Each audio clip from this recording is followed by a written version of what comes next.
Salut à toutes et à tous, bienvenue sur Smile Media Street, le média qui donne la parole à la rue et aux réalités qu'on vit au quotidien. Aujourd'hui, on revient sur un sujet sensible, l'accord de paix signé à Washington entre la RDC et le Rwanda. Cet accord devrait ramener la paix, n'est-ce pas? Plusieurs mois après, beaucoup disent que rien n'a complètement changé.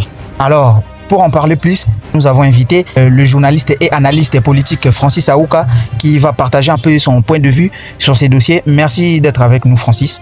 Abonnez-vous maintenant là, rapidement. Allez. Alors, on a tous vu ces fameux accords de paix que le président Félix Tu sais qui c'est? avait signé à Washington avec son homologue rwandais, le président Paul Kagame, en présence de plusieurs dirigeants africains. À quoi consiste exactement cet accord et en tant qu'analyste politique que vous êtes, selon la réalité du terrain, qu'est-ce qui a valablement changé depuis cette signature? Merci beaucoup, cher Exaucé, pour nous avoir accordé la tribune de votre média pour intervenir sur cette actualité extrêmement brûlante. En ce qui concerne mon analyse sur l'accord de paix signé entre la RDC et le Rwanda sous les auspices des États-Unis d'Amérique par le truchement de son président, je pense que le changement auquel nous devons nous attendre n'est pas un changement chimique, comme mettre du feu sur un papier et voir ce papier-là devenir de la cendre. Non, pas du tout. Le changement s'opère et nous nous en rendons compte déjà. Et ces changements-là, il est graduel, processuel. Le premier indice du changement, c'est le changement de narratif du Rwanda. Depuis belle lurette, le Rwanda niait leur soutien au mouvement rebelle de la FCM23, mais là, le Rwanda l'a reconnu publiquement. Bien que tentant certains raccordements frauduleux pour justifier cet acte ou encore cette attitude belliqueuse, le Rwanda a changé de narratif et aujourd'hui, il justifie ou encore il confirme sa posture d'agresseur. C'est un changement majeur qui démontre à juste titre l'efficacité de la diplomatie du chef de l'État. Quel rôle jouent les États-Unis dans ce processus? C'est soutien réellement ou c'est une simple instrumentalisation?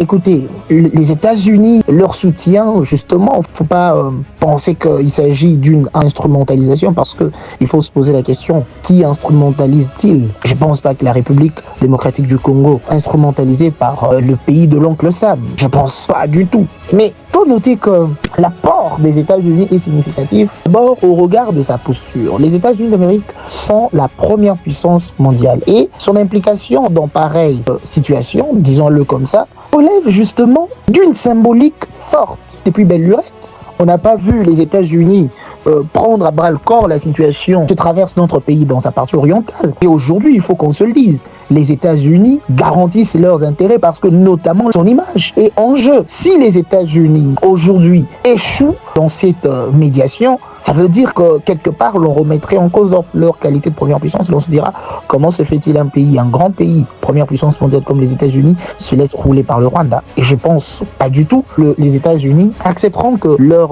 image soit jetée en pâture ou encore soit discréditée à cause d'un comportement assez maladroit manifesté par le Rwanda. Alors pourquoi d'après vous cet accord n'a pas produit les résultats tant attendus?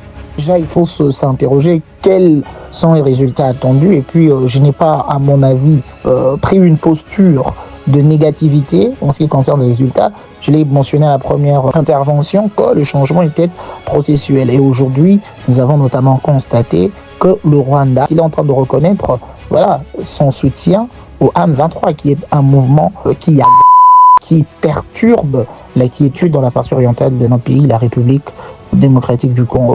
Merci Francis Aouka pour cette toilettage. C'est ça l'esprit de Smile Media Street, donner la parole à ceux qui vivent la réalité au quotidien et on espère que le débat pourrait s'ouvrir les yeux poussés à des actions concrètes pour la paix. Continuez à nous suivre sur nos réseaux sociaux, partagez cette vidéo et surtout restez connectés sur la voix de la rue. À très bientôt sur Smile Media Street.